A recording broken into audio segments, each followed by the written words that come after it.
September 9th, 2020. Rejoice by faith.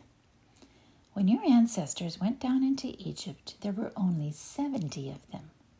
But now the Lord your God has made you as numerous as the stars in the sky. Deuteronomy 10, verse 22. God had promised Abraham the land of Canaan.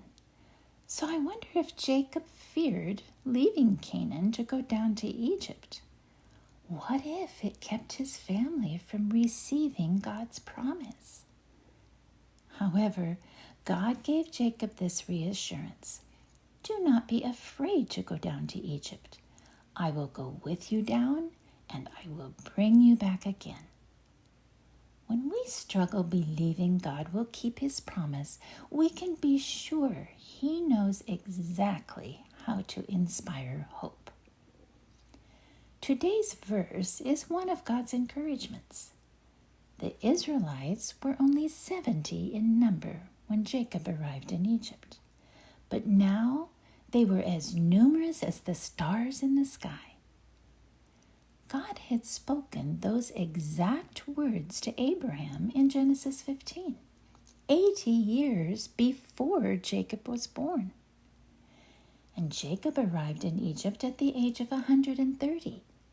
His descendants were in bondage 430 years, and then lived in the wilderness 40 more years. So God's promise to Abraham was finally fulfilled back at the door of Canaan 680 years after Abraham believed.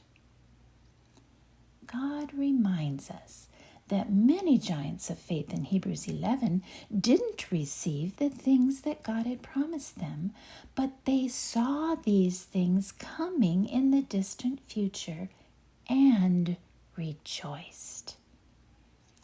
So we too can rejoice by faith right now.